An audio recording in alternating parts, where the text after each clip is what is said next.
ఆ ఫ్రెండ్స్, మన ప్రభువుడు మన రక్షకుడైనటువంటి యేసుక్రీస్తు నామములో శుభావందనాలు తెలియపరుస్తున్నాను. ఈరోజు ఈ విధంగా కలవడానికి గల కారణం ఏంటంటే, ఈ మధ్యలో ఒక వీడియో వైరల్ అవుతుంది. ఏంటి ఆ వీడియో అంటే, విజయప్రసాద్ రెడ్డి గారు మాట్లాడిన మాటలను తీసుకొని హనీ జాన్సన్ గారు దాని కౌంటర్ ఇవ్వడం జరిగింది. అలాగే హనీ జాన్సన్ గారు మాట్లాడిన మాటలను తీసుకొని జాన్ బాబు గారు కౌంటర్ ఇవ్వడం జరిగింది. అయితే వాళ్ళకి కౌంటర్గా నేను చెప్పట్లేదు, కానీ సత్యవాక్యాన్ని ప్రకటిస్తున్నాము అని చెప్తున్న వారు సత్యాన్ని ప్రకటిస్తున్నారా, సత్యవాక్యాన్ని బోధించారా, సత్యవాక్యాన్ని సరిగా విభజించారా అనేది నా యొక్క ప్రశ్న. ఈరోజు విజయప్రసాద్ రెడ్డి గారు కానీ, లేకపోతే హనీ జాన్సన్ గారు కానీ, లేకపోతే జాన్ బాబు గారు కానీ మాట్లాడిన ఆ మాటలను, ఆ వివరణలను మనం చూస్తే ఎవరి వివరణ వాస్తవం, ఎవరి వివరణ సత్యము అనేది మనం గ్రహించాలి. ఎందుకంటే ఈ మధ్యన అందరూ కూడా పరిశుద్ధాత్మ దేవుడు మాకు తెలియపరిస్తేనే మేము బోధిస్తున్నాం అనేటట్లు మాట్లాడుతున్నారు. కనుక పరిశుద్ధాత్మ దేవుడు ఒక్కొక్కరికి ఒక్కొక్కలా బోధించుడు. అది ఏంటో దానినే బోధిస్తాడు, అది ఏంటో దాన్నే మాకు తెలియపరుస్తాడు. ఎందుకంటే ఆయన మనకి బోధించడానికి బోధకుడిగా ఇవ్వబడ్డాడు. ఆయన మనల్ని సర్వసత్యంలోకి నడిపించడానికి ఆయన మనకి ఆదరణకర్తగా ఇవ్వబడ్డాడు. ఆయన అందరికీ కూడా స్పష్టమైన దాన్నే బోధిస్తాడు, నేర్పిస్తాడు. కానీ ఈ మధ్యన పరిశుద్ధాత్మ దేవుని యొక్క పేరు పెట్టుకొని, పరిశుద్ధాత్మ దేవుని యొక్క నామంలో అనేక మంది మాకు వాక్య జ్ఞానం ఉన్నది, మాకు అద్భుతాలు చేసే వరం ఉన్నది, మాకు ఆశ్చర్యకార్యాలు చేసే వరం ఉన్నది, మాకు స్వస్థపరిచే వరం ఉన్నది, మాకు భాషల వరం ఉన్నదని రకరకాల వరాల గురించి మాట్లాడుకుంటూ వాక్యాన్ని కూడా సరిగా విభజించకుండా మాట్లాడుతున్నారు. ఎవరు అసత్య బోధన చేశారో, ఎవరు సత్య బోధన చేశారో మనకు తెలియకపోతే, మన వాస్తవాలు తెలుసుకోకపోతే మనము నిజంగా మరి పరిశుద్ధాత్మ చేత నడిపింపబడిన వారు కాము. ఎందుకంటే ప్రియమైన వాళ్ళారా, మనము వాక్యాన్ని సరిగా అర్థం చేసుకున్నప్పుడే మన ఆత్మీయ జీవితాన్ని చక్కగా కట్టుకోగలం. కనుక వాక్యానుసారమైనటువంటి బోధ ఎవరిదో మనం ఇప్పుడు తెలుసుకుందాం. అర్థమవుతుంది కదా? అయితే మరి జాన్ బాబు గారు పెట్టినటువంటి వీడియో మీకు నేను చూపిస్తాను. ఆ వీడియో చూసిన తర్వాత మీరు నా వివరణ కూడా వినండి. అప్పుడు కామెంట్ చేయండి, చక్కగా కామెంట్ చేయండి. చూడండి ప్రియమైన వాళ్ళారా, మీకు జాన్ బాబు గారు మాట్లాడిన వీడియోని మీకు చూపిస్తున్నాను. ఆ వీడియో తర్వాత మనము కూడా వివరణ ఇద్దాం. మరి ఎవరు వివరణ కరెక్ట్ అయినదో మీరే కామెంట్ చేయవలసిందిగా ప్రయోగపేట మనవి చేస్తున్నాను. చక్కగా వినండి, చివరి వరకు చూడండి, వినండి. దీని మీద నా స్పందన కూడా తెలియచేస్తే బాగుంటది. ఎందుకంటే అసలైన సత్యంలోకి ఇద్దరూ చేరుకోలేకపోయారు. ప్రభు నాకు అనుగ్రహించిన ఆయన కృపను బట్టి నా యొక్క అభిప్రాయాలను కూడా మీ ఎదుట పెట్టాలి అని నేను భావించి ఈ వీడియోలో నేను మాట్లాడుతూ ఉన్నాను. మరి ఇలాంటి వీడియోస్ నేను చేస్తానని అనుకోలేదు, కానీ మరి తప్పని పరిస్థితుల్లో నేను చేయవలసి వచ్చింది. చాలామంది నాకు ఫోన్లు చేసి, అన్నా మరి పరిస్థితులు ఇలా ఉన్నాయి, దీని మీద మీరు మాట్లాడాలి, ఇక తప్పని పరిస్థితుల్లో మాట్లాడవలసి వస్తుంది. మరి సత్యం కోసం ఖచ్చితంగా సత్యాన్వేషణ జరగాలి, సత్య నిరూపణ జరగాలి. సత్యం కోసం మరి పరస్పరం తప్పు లేదు. మనం చర్చలు తప్పుడు విజయప్రసాద్ రెడ్డి, మొదటిగా నీకు నీ మినిస్ట్రీకి నా హృదయపూర్వకమైనటువంటి వందనములు. ఈరోజు ఒక మాట నేను మాట్లాడడానికి ముందుకు వచ్చాను. నాకు సత్యం కోసం నేను ఎంతైనా తగ్గిపోతాను. సత్య నిరూపణ చాలా అవసరం. సత్యాన్ని ఏ విధంగానైనా ప్రపంచానికి తెలియజెప్పాలనే నా కోరిక, నా ఆశ అని మీరు అన్న మాటను ఒకసారి జ్ఞాపకం చేస్తూ, మనం ప్రేమగా మాట్లాడి సత్యాన్ని రుజువుపరచాలి అనేది నా కోరిక. కాబట్టి దానికోసం నేను ఎంతైనా తగ్గించుకుంటాను. ఏదైనా సరే ప్రపంచానికి సత్యం తెలియజేయబడాలి. అది నా కోరిక, అది నా ప్రగాఢ వాంఛ. వీరి మీద వీడియోస్ చేస్తుంటాను, మతోన్మాదుల మీద. ఇక నుంచి సత్యం బయలుపరచడానికి ఒకవేళ క్రైస్తవ్యంలో గలిబిలి జరిగితే ఖచ్చితంగా నేను కూడా స్పందించాలి అని ఒక నిర్ణయానికి వచ్చాను. అప్పుడు ఒక మాట చెప్తాను, మీరు అవతల వారిని ఖండించినప్పుడు, అవతల వారు తప్పని ఖచ్చితంగా సత్యాన్ని బయలుపరచాలని మీరు అంత మీరు స్టాండ్ తీసుకున్నప్పుడు, అంత స్టాండ్ మీద అయినప్పుడు ఖచ్చితంగా మనల్ని కూడా మనం పరిశీలించుకోవాల్సిన అవసరత వచ్చింది. ఆయనే దీనికి తెరతీశారు. ఏమంటే, మనం తప్పు అయితే మాత్రం దాన్ని మనం సరి చేసుకోవాలి, తప్పుని మనం ఖండించాలి.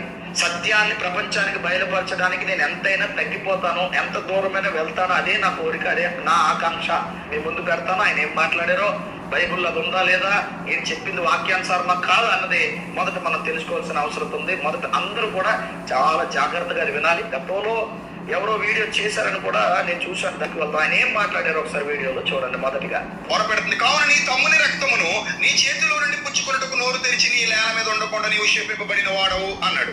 నీవు నేలను చేతి పరిచిన తన సారం నీక మీద నీకేదో నీవు భూమి మీద దిగులు పడుచు దేశ దిమ్మరమైందు. అందుకు కయ్యను అంటున్నాడు, నేను నా దోషశిక్షను భరించలేంత గొప్పది లేనిది, మీ సన్నిధికి రాకుండా వెలువడి దిగులు పడుచు భూమి మీద దేశ దిమ్మరనే ఉంటాను. కావున నన్ను కనుగొనవాడు ఎవడో అన్నాడు చంపును యెహోవా అన్నాను. అందుకు యెహోవా అతనితో అన్నాడట, కాబట్టి ఎవడైనా కయ్యను చంపితే వాడికి అసలు ఈ శిక్ష అంటారంటే దీన్ని మీరు బాగా ఆలోచించండి. ప్రొటెక్షన్ ఇస్తున్నాడా, శిక్ష ఇస్తున్నాడా కయ్యని? మీకు ఏమర్థం అవుతుంది? ఇది ఈ చదవండి, ఆ వచనంలోనే అసలు రాసి ఉంది. ఏమన్నాడు అక్కడ? ఎవడైనా కయ్యను చంపిన ఎడల వానికి ప్రతిదండన 700 కలుగునను. మరి ఎవడైనా కయ్యను కనుగొని అతని చంపక ఉన్నట్లు యెహోవా అతనికి ఏం వేసాను? గుర్తేసాడట. ఏందయ్యా, తప్పు చేసినాడు గుర్తులేంటి నువ్వు? తప్పు చేసినాడు గుర్తేయడం ఏంటి నువ్వు? మళ్ళీ ఆయన ప్రొటెక్ట్ చేయడం ఏంటి? గుర్తేసి మరి ఏం చేస్తున్నాడంటే ఈ కయ్యన్ని ఎవరు చంపకుండా కాపాడుతున్నాడట. గుర్తేసి మరీ కాపాడుతున్నాడంటే దాని వెనకున్న అసలు పరమార్థం ఏంటి తెలుసా? అతని తమ్ముడి యొక్క రక్తము యొక్క స్వరము మా అన్నని చంపమని అనలేదు బిడ్డ. ఇది క్రైస్తవ ప్రపంచానికి తెలియవలసిన అద్భుతమైన సత్యం. పాత నిబంధనలో ఛాయగా కనబడిన ప్రతి విషయంలో నూతన నిబంధన నిజ స్వరూపాన్ని దాచి ఉంచిన నా దేవుని శక్తిని బయలుపరిచే దేవుని పరిశుద్ధాత్మ శక్తి ద్వారా మనం ఈ మధ్యాహ్న కాల సమయంలో నేర్చుకుంటున్నాం. మా అన్నయ్యని ఇప్పుడు సడన్ గా లేపేయి అని అనలేదు మహానుభావుడు హేబేలు. నీతిమంతుడు, నన్ను చంపితే చంపేశాడు తండ్రి, వాడేమి చేశాడో వాడెరుగడు, వాడేమి చేశాడో వాడెరుగడు, వాడిని క్షమించేయి నాన్న అని అడిగాడట హేబేలు. అందుకే ఆ నీతిమంతుడైన హేబేలు రక్తము మొరపెడుతోంది గనుకనే కయ్యనికి ప్రొటెక్షన్ వచ్చింది, లేకపోతే పేలిపోయేవాడు. కయ్యనికి సెక్యూరిటీ వచ్చింది, ఒక గుర్తు పడింది.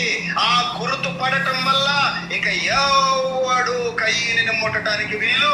హేబేలు గారిని కయ్యను చంపేసిన తర్వాత హేబేలు రక్తము కయ్యనుని క్షమించమని చెప్పింది అని ఆయన అన్నట్టుగా మనం చూసాం. అది ఎలాగా క్షమించబడ్డదంటే, అసలు దేవుడు ముద్రేయడం ఏంటి, అసలు ఇది కాపాడుతున్నట్టుగా ఉంది కదా, ఇది ఎక్కడ కూడా శిక్షించినట్టుగా లేదు కదా, మరి ఖచ్చితంగా ఏం మొరపెట్టి ఉంటుందంటే హేబేలు రక్తము కయ్యనుని క్షమించమనే చెప్పింది.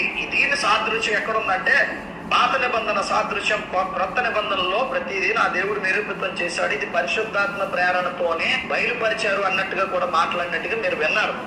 పరిశుద్ధాత్మ ఎలా బయలుపరుస్తారా, పరిశుద్ధాత్మ ఎలా రాయిస్తారా, పరిశుద్ధాత్మ ఎలా చెప్తారా అన్నది కూడా మనం ఆలోచించాలి. ఇక్కడ వాస్తవం చెప్పాలంటే విజయ్ ప్రసాద్ను ఢీకొనడం అన్నది సాధారణంగా సహజం కాదు. ఆయనతో వాదించి గెలవటం చాలా మట్టుకు అసాధ్యం. ఎలాగైనా సరే నాదే పై చేయి అని నిరూపించుకునేటువంటి తత్వం కలిగిన వ్యక్తి అన్న సంగతి మీ అందరికీ బాగా తెలుసు, ఆయన అభిమానులకు కూడా తెలుసు. సరే, దాన్ని వారు పాజిటివ్గా చూస్తారు ఆయన అభిమానులు. సరే, ఆయన అంటే అంతగా గిట్టనటువంటి వాళ్ళు నెగిటివ్గానే చూస్తారు. సరే, వీటన్నింటినీ దేవుడు చూస్తున్నాడు. ఒకనాడు మనం ఎవరమైనా సరే యేసయ్య దగ్గర తీర్పులోకి రావాల్సిందే. మన క్రియలను బట్టి దేవుడు తీర్పు తీరుస్తాడు అన్న భయం ప్రతి ఒక్కరం కలిగి ఉందాం. అయితే విజయ్ ప్రసాద్ గారిని ఢీకొట్టే ప్రయత్నం చేయటం అన్నది హనీ జాన్సన్ గారు చేయటం ఒక విధంగా హర్షణీయమండి. చాలా మంది కర్నింగ్ మైండ్ తో ఉండి విజయ్ ప్రసాద్ గారు తప్పు మాట్లాడుతున్నాడు అని తెలిసిన సైలెంట్ గా ఉండిపోతారు. ఎందుకంటే ఆయనతో పెట్టుకుంటే మనం గెలవలేము, ఆయనతో పెట్టుకుంటే ఆయన అభిమానులు మన పరువు తీస్తారు, డైరెక్ట్ గా మాట్లాడి గెలవడం కష్టం, ఎందుకు అతనితో మనకు వచ్చిన తంట అన్నట్లుగా కన్నింగ్ మైండ్ తో ఆయన మాట్లాడేది కరెక్ట్ కాదని తెలిసినా పైకి మాత్రం ప్రేమను ఉన్నట్లుగా నటిస్తున్నారు కొంతమంది. నాకు తెలుసండి, ఆయనకు దగ్గరగా ఉండేవారే ఇట్లా ఏదో కబుర్లు చెప్తూ పబ్బం గడుపుకునే ప్రయత్నం చేస్తున్నారు. కానీ వీలైతే విజయ్ ప్రసాద్ రెడ్డి గారిని సంతోషపెట్టే పనే చేస్తున్నారు. కానీ కొంతమంది ఆయన మాటల్లో అసత్యంగా అనిపించిన తమ మనస్సాక్షిని చంపుకుని ఉంటున్నారే తప్ప బయటపడి ఢీ కొట్టే ప్రయత్నం చేయట్లా. ఈ విషయంలో నేను ఖచ్చితంగా ముందుగా హనీ జాన్సన్ గారిని అభినందిస్తున్నా. ఈ విషయంలో మొత్తానికి విపి రెడ్డి మాటలు తప్పు, ఆయన బోధలో నిజమెంత ఉందో తెలుసుకుందాం రండి అంటూ ఆయన టైటిల్ పెట్టి ఈ కయ్యను హేబేలు సందర్భాన్ని బట్టి ఇంచుమించుగా 1 గంట మాట్లాడినట్లుగా ఉన్నారండి సుమారుగా. నేను ముందుగా భేష్ అంటాను. సరే, రైటా రాంగా, ఎవరు రైటు ఎవరు రాంగు అన్నది పక్కన పెట్టండి. ఈ అంశం మీద నేను కూడా మాట్లాడటానికి వచ్చాను. రెడ్డి గారు మాట్లాడారు, భేష్. జాన్సన్ గారు మాట్లాడాడు, భేష్. అదే అంశాన్ని నేను కూడా మాట్లాడుతున్నా. అది మీరు వినండి. విన్న తర్వాత ఏది తీసుకోదగింది, ఇందులో న్యాయం ఉంది, ఏది బైబిల్కి అనుకూలంగా ఉందని మీరు పరిశీలన చేయండి. అప్పుడు చక్కగా కామెంట్ రాయండి. పూర్తిగా విన్న తర్వాత కామెంట్ రాయండి. సరే, నేను చెప్పాను కదా, ఏం చెప్పాను మీకు, అంశం ఏంటో చెప్పాను. కయ్యను శిక్షించబడలేదు, కయ్యను రక్షించబడ్డాడు, క్షమించబడ్డాడు, దేవుడు ప్రొటెక్షన్ ఇచ్చాడు, పనిష్మెంట్ కాదు ఇచ్చింది అని విపి రెడ్డి గారు చెప్పారు. అయితే జాన్సన్ గారు ఏం చెప్పాడు, అబ్బాయి లేదండి, ఖచ్చితంగా దోష శిక్ష, ఇది నీకు శిక్ష అని దేవుడు చెప్పాడు కదా, అక్కడ స్పష్టంగా అర్థమవుతుంది కదా, దేవుడు శిక్షించాడు, తరతరాలుగా అది ఆయన పరిస్థితి అలాగ అయిపోయింది, ఇదే రైటు, మీరు చెప్పింది రాంగు, మీరు సరిగా అర్థం చేసుకోలేదు, మీరు ఏదేదో చెప్తున్నారు అంటూ జాన్సన్ గారు మాట్లాడటం జరిగింది. ఇక శిక్షించబడలేదు, ప్రొటెక్ట్ చేయబడ్డాడు, క్షమించబడ్డాడు అని విపి రెడ్డి గారు ఇక్కడ మాట్లాడటం జరిగింది. Okay, right. కనుక ఈ విషయంలో ఆయన ఏమన్నా శిక్షించబడ్డారు అని ఫైనల్ చేస్తే, ఈయనేమన్నా క్షమించబడ్డారు అని ఫైనల్ చేశారు. ఓకే, అయితే ఒక విధంగా హనీ జాన్సన్ గారు చెప్పింది రైటే, ఒక విధంగా విపి రెడ్డి గారు చెప్పింది రైటే, ఒక విధంగా ఇద్దరు రాంగు, ఇద్దరు పప్పులో కాలేశారు. వినండి, ఇప్పుడు కంక్లూషన్ చెప్తాను. వాస్తవంగా ఇద్దరు మాటల్లో వాస్తవం ఉంది. కాస్తంత క్రొత్తదనాన్ని తవ్వి బయటకు తీశాడు రెడ్డి గారు. అయితే క్షమించబడ్డాడు అంటాం తప్పే, శిక్షించబడ్డాడు అని ఊరుకోవటం తప్పే. నిజానికి అక్కడ ఏం జరిగిందంటే, దేవుడు శిక్షణ అమలు చేసిన మాట ఎంత వాస్తవమో, అతను క్షమించేశాడన్న మాట కూడా వాస్తవమే. 2 విషయాల్ని మనం అక్కడ చూస్తున్నాం. ఆ వాక్యాన్ని మీరు జాగ్రత్తగా మీరు చదువుకోండి. శిక్షించాడు గనుకనే ఆయన భయపడ్డాడు, గుర్తు కూడా వేశాడు. వినండి, శిక్షించాడు. ఆ శిక్ష ఏంటి? దేశ దిమ్మరవైపోతావు, నిలకడ ఉండదు నీకు. మరణ శిక్ష కాదండి, నువ్వు దేశ దిమ్మరవైపోతావు. ఓకే, శిక్ష పడిపోయింది. ప్రొటెక్షన్ ఎట్లా ఇచ్చాడు? నిన్నెవరైనా గుర్తుపెట్టకుండా రాకుండా ఒక గుర్తు వేశాడు. ఏమండి, ఎందుకు ఇలా జరిగింది? ఖచ్చితంగా తమ్ముని రక్తము, అయ్యా మా అన్నయ్యని శిక్షించొద్దు, అయ్యా మా అన్నయ్యని శిక్షించొద్దు అని కోరుకుని ఉంటుంది రక్తం. అందువలన దేవుడు క్షమించి అతనికి ప్రొటెక్షన్ ఇచ్చాడు, శిక్ష వేశాడు. మళ్ళీ వినండి, శిక్ష వేశాడు. ఓకే, ఇప్పుడు ఒక్కొక్కసారి క్షమించే అర్హత యావజ్జీవ శిక్ష కానీ, మరణ శిక్ష కానీ, ఉరి శిక్ష కానీ పడ్డప్పుడు రాష్ట్రపతి క్షమాభిక్ష పెడతాడండి, ఆయనకి మాత్రమే ఆ రైట్స్ ఉంటాయి. అట్లాగే దేవుడు కదండి ఈయన శిక్ష వేశాడు, రైట్. ఆ శిక్షలో ఇతను ఎక్కడ చచ్చిపోతాడో, ఎక్కడ చంపబడతాడో పాపం అని తలంచి క్షమాభిక్ష పెట్టాడు. పెట్టి నిన్నెవరో చంపరు, ఒకవేళ ఎవరో నిన్ను చంపాలని చూస్తే వాళ్ళకే శిక్ష వస్తుంది, పో బ్రతికి పో అని క్షమాభిక్ష పెట్టాడు. ఇలా కంక్లూషన్ గా చూడాలి బైబిల్లో. అది శిక్షించబడ్డాడు, తర్వాత దేవుని దగ్గర క్షమాభిక్ష కూడా పొందాడు అని చెప్పాలి. ఇది కరెక్ట్ అయిన ఆన్సర్ దీనికి. Okay, God bless you, thank you, మీ అందరికి వందనాలు. ఫ్రెండ్స్, చూసారు కదా ఈ వీడియో. ఏమంటున్నారంటే జాన్ బాబు గారు, ఆయన శిక్షింపబడ్డాడు, అదేవిధంగా రక్షింపబడ్డాడు అనేది జాన్ బాబు గారి యొక్క వాదన. విజయప్రసాద్ రెడ్డి గారు ఏమన్నారంటే, దేవుడు ఆయన్ని రక్షించాడు. హనీ జాన్సన్ గారు ఏమన్నారు? దేవుడు ఆయన్ని శిక్షించాడు. మూడో వ్యక్తిగా జాన్ బాబు గారు ఏమన్నారు?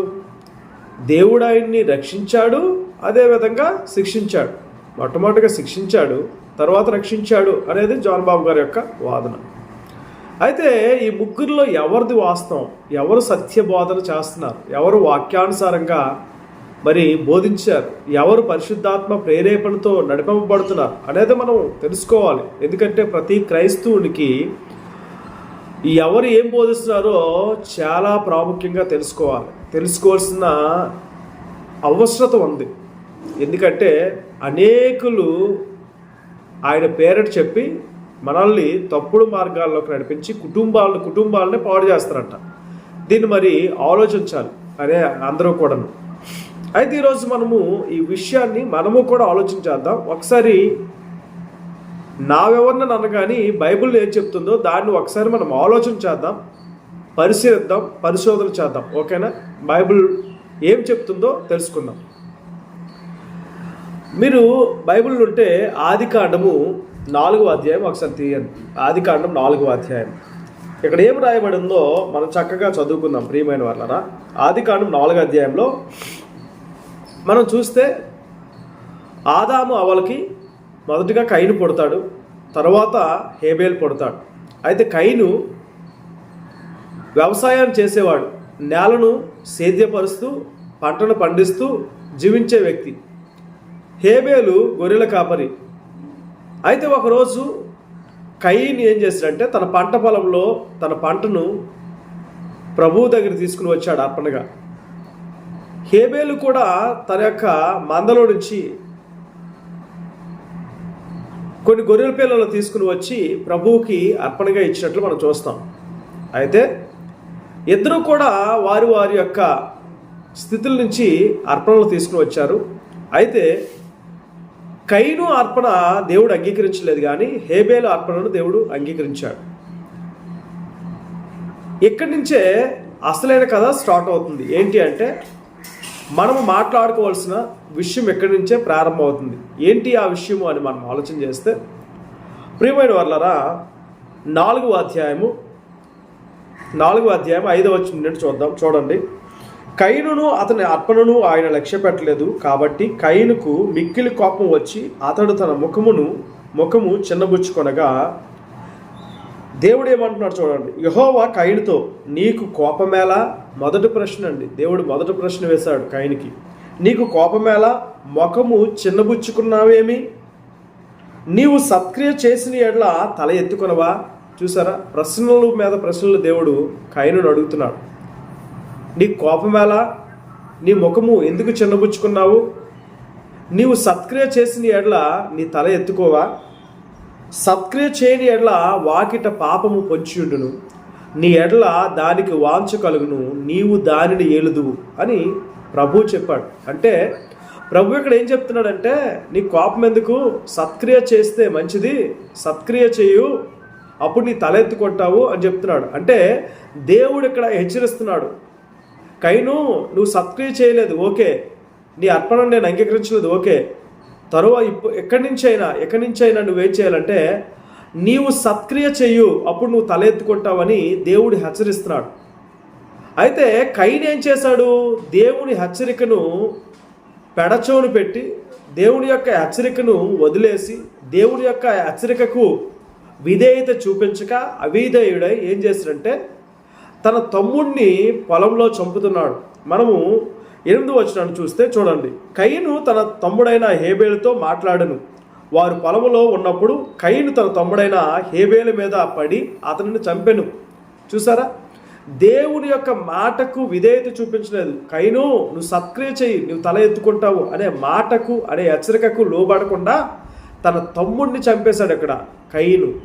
అయితే దేవుడు మరలా ఏమని మాట్లాడుతున్నాడో కయీనుతో చూడండి. 9వ వచనంలో, యెహోవా నీ తమ్ముడైన హేబేలు ఎక్కడున్నాడని కయీనుని అడగగా అతడు, నేనెరుగును, నా తమ్మునికి నేను కావలవాడినా అనను. చూసారా, మరలా ప్రభు ప్రశ్నిస్తున్నాడు, నీ తమ్ముడు ఎక్కడయ్యా కయీను అంటే, నేను ఎరగనయ్యా, నేను నా తమ్ముడికి ఏమైనా కాపలవాడినా అని ఇక్కడ కయీను ప్రభుతో మాట్లాడుతున్నాడు. ఇంకా మనం కిందకు వెళ్తే చూడండి 10వ వచనాన్ని, అప్పుడు ఆయన దేవుడు ఏమంటున్నాడంటే, నీవు చేసిన పని ఏమిటి కైను, నువ్వు చేసిన పని ఏంటి? నీ తమ్ముని రక్తము యొక్క స్వరము నేలలో నుండి నాకు మొరపెట్టుచున్నది. నీ తమ్ముడు రక్తం యొక్క స్వరము ఏం చేస్తుంది? నేల నుండి మొరపెడుతుందంట. కావున నీ తమ్ముని రక్తము నీ చేతిలో నుండి పుచ్చుకొనుటకు నోరు తెరిచిన ఈ నేల మీద ఉండకుండా నీవు శపింపబడినవాడవు. 10 వచనాల వరకు కూడా మనకు అర్థమైంది ఏంటంటే, దేవుడు హెచ్చరించాడు కయీను దేవుని మాటకు విధేయత చూపించకుండా తన తమ్ముడిని చంపేశాడు. తన తమ్ముడిని చంపేసిన తర్వాత కూడా దేవుడు అడుగుతున్నాడు, కయీను నీ తమ్ముడేడి అని అడిగితే, నేనేమైనా కావలవాడినా, నేను ఎరగను అని అంటున్నాడు. చూసారా, దేవునికి అవిధేయత చూపిస్తున్నాడు కయీను ఇక్కడ. ఇంకా మనం కిందకు వెళ్తే ఏమంటున్నాడు అక్కడ? ఏమంటున్నాడు? నువ్వు చేసిన పని ఏంటి కయీను? నీ తమ్ముని యొక్క రక్తము ఏం చేస్తుందంటే నేల నుండి నాకు మొరపెడుతుంది అని చెప్తున్నాడు. మరలా దేవుడు ఏమంటున్నాడంటే, నీవు శపింపబడినవాడు, నీవు ఈ నేల మీద నుండి ఉండకుండా నువ్వు శపింపబడినవాడువు అని క్లారిటీ ఇస్తున్నాడు ఇక్కడ ప్రభు. ఆ 11వ వచనము మనకి చాలా ప్రాముఖ్యమైనది. చూడండి ఒకసారి. కావున నీ తమ్ముని రక్తము నీ చేతిలో నుండి పొచ్చుకొనుటకు నోరు తెరిచిన ఈ నేల నుండి నీవు శపింపబడినవాడువు, నేల మీద ఉండకుండా నీవు శపింపబడినవాడు. 12వ వచనము చాలా ఇంపార్టెంట్ మనకి.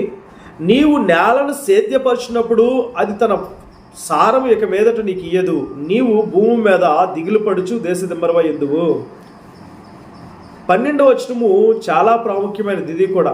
ఎందుకు అంటే ఇక్కడ దేవుడు ఇచ్చిన శాపము 1 కాదు 2 శాపాలు. 1, నీవు నేలను సేద్యపరిచినప్పుడు అది నీకు సారం ఇవ్వదు, ఫలాన్ని ఇవ్వదు, పంటను ఇవ్వదు. ఎందుకు ఈ విధంగా ప్రభు అంటున్నాడంటే, దేని విషయంలో అయితే దేవునికి దూరమయ్యాడో, దేని విషయంలో అయితే తన తమ్ముడిని చంపాడో, ఆ ఫలము, ఆ యొక్క భూసారాన్ని కయీను పొందకుండా దేవుడు శపిస్తున్నాడు. దేవుడి దగ్గరికి కయీను పండించిన పంటను తీసుకురావడమే కదా, దేవుడు ఆ పంటగా వచ్చిన అర్పణను అంగీకరించకపోవడమే కదా కయీనుకు కోపం వచ్చింది. అంటే ఇచ్చిన సారాన్ని బట్టి పండిన పంటను తీసుకుని వచ్చాడు. ఆ పంట ద్వారా దేవుని యొక్క ఆశీర్వాదాలు పొందాలనుకున్నాడు, కానీ పొందకుండా పోయాడు కయీను. దేవుడు మరలా చెప్పాడు, నువ్వు సత్క్రియ చెయ్యు అని అంటే, వెళ్ళి ఆ పంటను పండించుకొని మరలా తన సత్క్రియను చూపించడానికి బదులుగా తమ్ముడిని చంపేశాడు.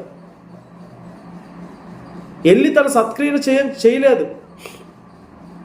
దేవుడు చెప్పినప్పుడు కయీను వెళ్ళి మరలా పంట పండించి ఆ పంటలోనిది దేవుని కొరకు అర్పణగా తీసుకుని వస్తే దేవుడు మరలా అంగీకరించేవాడేమో. దేవుడు చెప్పిన మాటను ధిక్కరించి విధేయత చూపించకుండా అవిధేయతతో వెళ్ళిపోయి కయీను హేబేలును చంపేశాడు. కయీను తన తమ్ముడైనటువంటి హేబేలును చంపేశాడు. దేనివల్ల వచ్చింది అంటే, తాను భూమి మీద పండించిన పంట వలన సమస్య వచ్చింది. దేవుడు ఆ పంటను అర్పణగా అంగీకరించలేదు కనుక.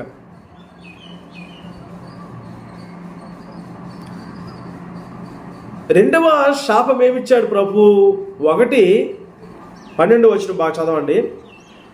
నీవు నేలను సేద్యపరిచినప్పుడు అది తన సారం ఇక మీదట నీకు ఇయ్యదు, ఇక మీదట నీకు ఇయ్యదు. నువ్వు ఎంత పండించినా ఏం చేసినా సరే భూమి తన సారాన్ని ఇవ్వదు, తన పంటను నీకు ఇంకివ్వదు అని దేవుడు శపించాడు. 1వ శాపం.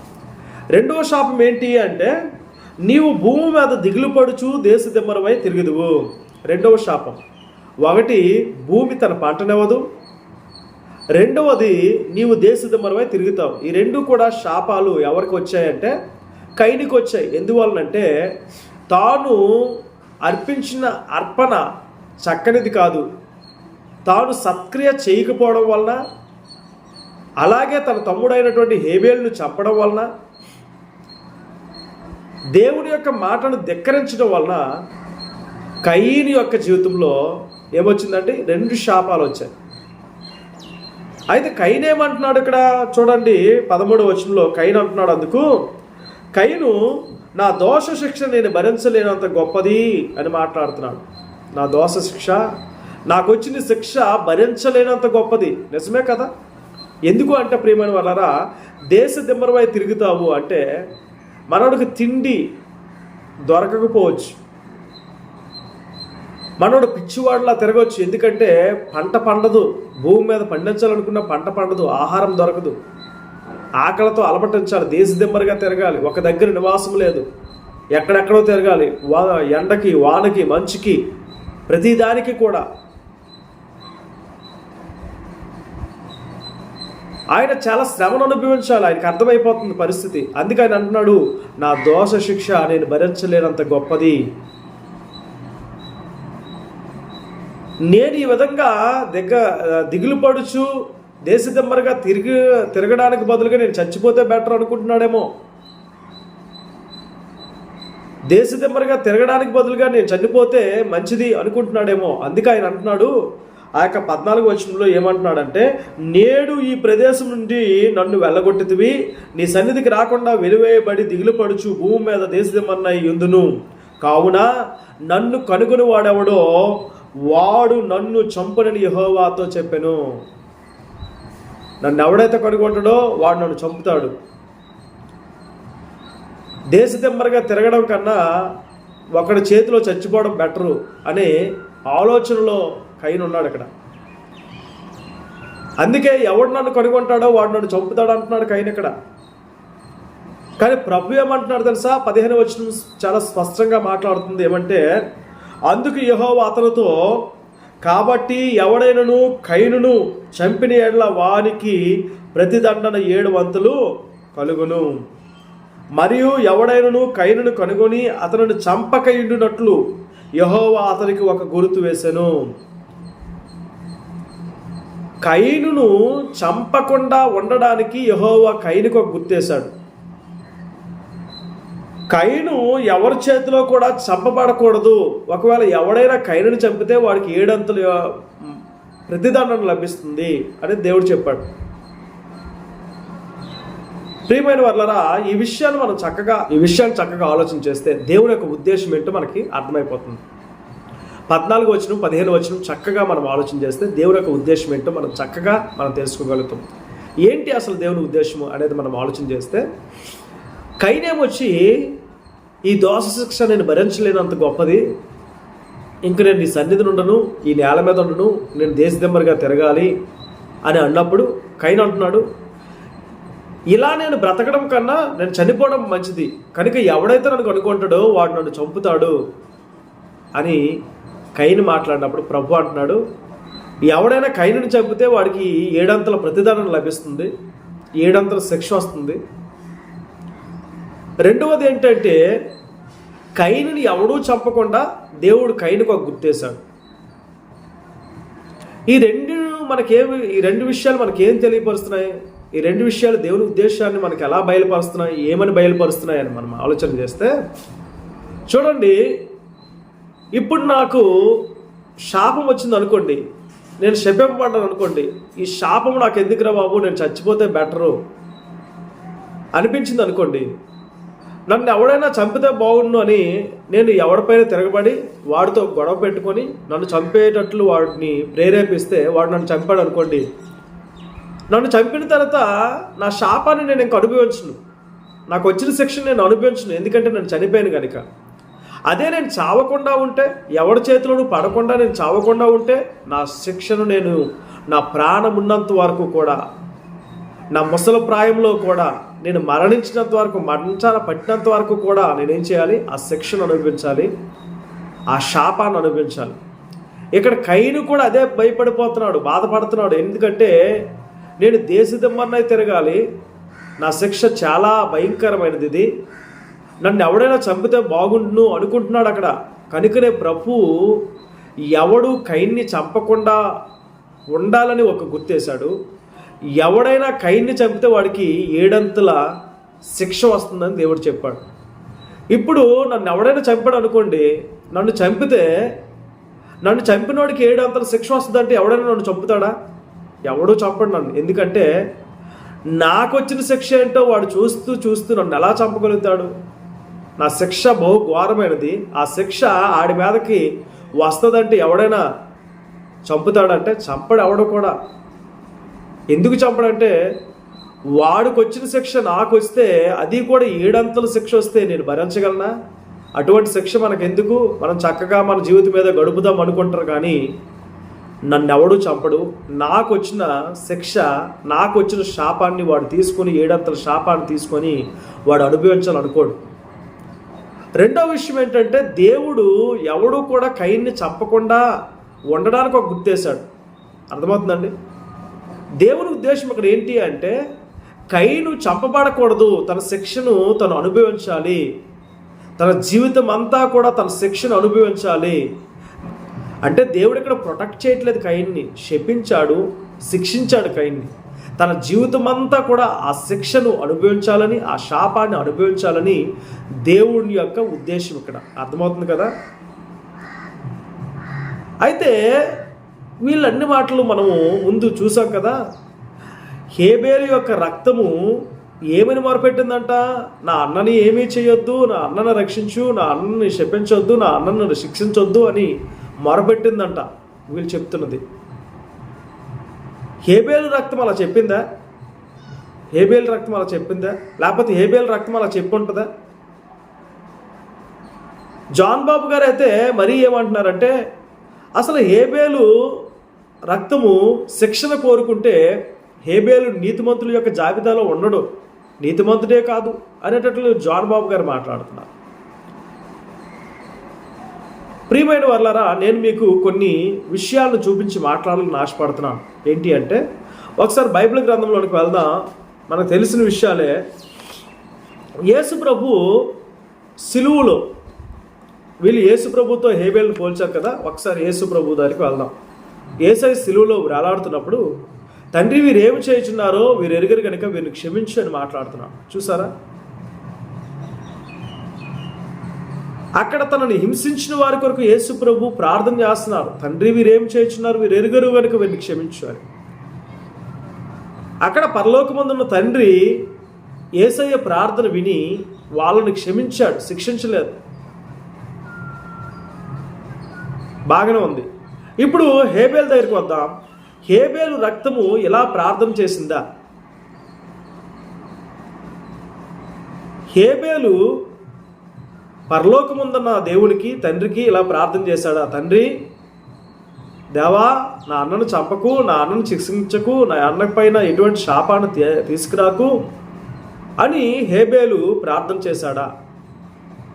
మరి హేబేలు ప్రార్థన చేస్తే, నా అన్నను శపించొద్దని, నా అన్నను శిక్షించొద్దని, నా అన్నని కాపాడు, వాడు తెలియక చేసేశాడు అని ఒకవేళ హేబేలు అలా ప్రార్థన చేయగలిగితే, చేసుంటే, నీతిమంతుడైనటువంటి హేబేలు మొర దేవుడు ఆలకించడా? నీతిమంతుడైన హేబేలు మొర విని దేవుడు ఆ శిక్షను తప్పించడా? నీతిమంతుని ప్రార్థన గొప్ప కార్యాలు చేస్తుందని మనం చదువుకోలేదా బైబిల్లో? నీతిమంతుడైనటువంటి హేబేలు యొక్క ప్రార్థనకి దేవుడు కృప చూపించడా? తన అన్న పట్ల కనికరము చూపించడా? యేసు ప్రభు ప్రార్థన చేసినప్పుడు అక్కడ వాళ్ళందరూ కూడా శిక్షింపబడలేదు, వాళ్ళందరూ కూడా క్షమించబడ్డారు. మరి ఇక్కడ హేబేలు ప్రార్థన చేసినప్పుడు వాళ్ళ అన్న క్షమింపబడలేదే, శపింపబడ్డాడు, శిక్షింపబడ్డాడు. హేబేలు మా అన్నని క్షమించు, మా అన్నని శిక్షించుకు అని ప్రార్థన చేస్తే మరి ఎందుకు కయీనికి శాపం వచ్చింది? ఎందుకు కయీనికి శిక్ష వచ్చింది? ఎందుకు దేవుడు కయీన్ని శపించాడు, శిక్షించాడు? ఒకసారి ఆలోచించే. దేవుడు క్షమించాలి కదా, క్షమించి వదిలేయాలి కదా, వదలలేదే. నీకు భూమి నీ పంటసారాన్ని ఇవ్వదన్నాడు. రెండోది, నువ్వు దిగులు పడుచు దేశదెమ్మరిగా తిరుగుతావు అన్నాడు. ఇంకా కయీన్ని ఎవడూ చంపకూడదని ముద్ర వేశాడు. కయీన్ని ఎవడైనా చంపాడనుకో మీకు ఆ శిక్ష వస్తుంది మీ మీదకి, అది ఒకే వంతు కాదు 7 అంతలుగా వస్తుంది అని కయీన్ని చంపాలనుకున్న వారికి కూడా శాపాన్ని ఇచ్చాడు అక్కడ. అంటే ఎంత ఘోరమైనటువంటి శాపమో చూడండి. ఒకవేళ హేబేలు ప్రార్థన చేస్తే మరి దేవుడు ఆ శిక్షను తొలగించాలి కదా. హేబేలు అలా మొరపెట్టుంటే దేవుడు ఆ శిక్షను, ఆ శాపాన్ని కయీను మీదకి రానివ్వకూడదు కదా, కయీనుకి ఇవ్వకూడదు కదా. మరి హేబేలు ఏమని ప్రార్థన చేసి ఉంటాడు కయీను శపింపబడ్డానికి, శిక్ష ఇవ్వబడ్డానికి? అంటే నేను మీకు ఒక చక్కని ఉదాహరణ చూపించాలనుకుంటున్నాను. అదేంటంటే ప్రకటన గ్రంథము 6వ అధ్యాయంలోకి వెళ్దాం. ఒకసారి చూడండి. ప్రకటన గ్రంథము 6వ అధ్యాయము 9వ వచనం నుండి చదువుతాను చూడండి. ఆయన 5వ ముద్రను విప్పినప్పుడు దేవుని వాక్యము నిమిత్తమును తాను ఇచ్చిన సాక్ష్యము నిమిత్తమును వధింపబడిన వారి ఆత్మల బలిపీఠము క్రింద చూచితిని. వారు నాదా సత్యస్వరూపి పరిశుద్ధుడా, ఎందాక తీర్పు తీర్చకయు మా రక్తము నిమిత్తము భూనివాసులకు ప్రతిదండన చేయకయు ఉందని బిగ్గరగా కేకలు వేసిరి. ఇక్కడ చూడండి, ఎందాక తీర్పు తీర్చకయు మా రక్తము నిమిత్తము భూనివాసులకు ప్రతిదండన చేయకయు ఉందని బిగ్గరగా కేకలు వేసిరి. చూసారా ఎంత చక్కగా, ఎందాక తీర్పు తీర్చక ఉంటావయ్యా, మా రక్తము నిమిత్తము భూనివాసులకు ప్రతిదండన చేయక ఉంటావయ్యా. ఎంతకాలం ఇలా వాళ్ళకు ప్రతిదండన చేయి, వాళ్ళకు తీర్పు తీర్చు అని ప్రభువుని పరిశుద్ధులు నీతిమంతులైనటువంటి హతసాక్షులు ఏం చేస్తున్నారంటే మొరపెడుతున్నారు. అర్థమవుతుందండి? ఇక్కడ మనం చదువుకున్నది అర్థమైందా? వాళ్ళు మొరపెడుతున్నారు, వాళ్ళకి తీర్పు తీర్చు, వాళ్ళకి ప్రతిదండన విధించు అని. హేబేలు రక్తము కూడా ఇలాగే ప్రార్థన చేసిందేమో, అందుకే దేవుడు ప్రతిదండన వేశాడు కయీనుకి. దేవుడు శపించాడు కయీనుని, దేవుడు శాపాన్నిచ్చాడు కయీనుకి, దేవుడు శిక్ష విధించాడు కయీనుకి. ప్రియమైన వాళ్ళరా, కనుక ఇక్కడ మనకి హనీ జాన్సన్ గారు చక్కగా వివరించారు. ఆయన ఇంకా స్పష్టంగా వివరిస్తే బాగుండు. నేను హనీ జాన్సన్ గారి పక్షాన నేను మాట్లాడట్లేదు, నేను ఎవరి పక్షాన నేను మాట్లాడను. ఎందుకంటే నాకు విజయ్ ప్రసాద్ గారు ఇష్టమే, హనీ జాన్సన్ గారు ఇష్టమే, జాన్ బాబు గారు ఇష్టమే, అందరూ కూడా నాకు ఇష్టమే. ఎవరిని నేను తప్పు పట్టాలని, కించపరచాలని ఉద్దేశంతో ఈ వీడియో చేయలే. సత్యాన్ని మనము తెలుసుకోవాలి. చిన్నపిల్లలకి అర్థమయ్యే సత్యము కూడా పెద్దవారము, లేకపోతే వాక్యములో ప్రవిష్టులము, వాక్యంలో గొప్పవారము, సత్యవాక్యాన్ని సరిగా విభజించేవారము, సత్యాన్ని ప్రకటించేవారము, సత్యం అంటే మాకు ఇష్టము, సత్యం గురించే నిలబడతాం అనుకున్నా. మరి వీరు ఎందుకు, మరి నేను అనను, జాన్ బాబు గారు అన్నారు పప్పులో కాలు వేశారని. మరి వీరు ఎందుకు అలా చేస్తున్నారు? వాక్యాన్ని సరిగా అర్థం చేసుకోలేకపోతున్నారా? పరిశుద్ధాత్మ దేవుడు మమ్మల్ని నడిపిస్తున్నాడని చెప్తూ పరిశుద్ధాత్మ దేవుని యొక్క ఆలోచనలు త్రొక్కి వీళ్ళ ఆలోచనలు ఏం చేస్తున్నారంటే ప్రజలకి ప్రకటిస్తున్నారా ఏంటి అసలు? ప్రియమైన వాళ్ళ ఆలోచన చేయండి. ఈ యొక్క వివరణ మీకు నచ్చిందో లేదో నాకు తెలియదు, కానీ మీకు నచ్చిందో లేదో చక్కగా క్రింద కామెంట్ చేయవలసిందిగా ప్రభుపేట మనం చేస్తున్నాం. ఎవరి వివరణ మీకు సరి అయినదని తోచిందో దాన్ని మీరు కామెంట్ చేయవలసిందిగా ప్రభుపేట మనం చేస్తున్నాను. ఈ వీడియో మీకు నచ్చితే షేర్ చేయండి, కామెంట్ చేయండి, లైక్ చేయండి. సబ్స్క్రైబ్ చేయని వారు సబ్స్క్రైబ్ చేయండి. Thank you.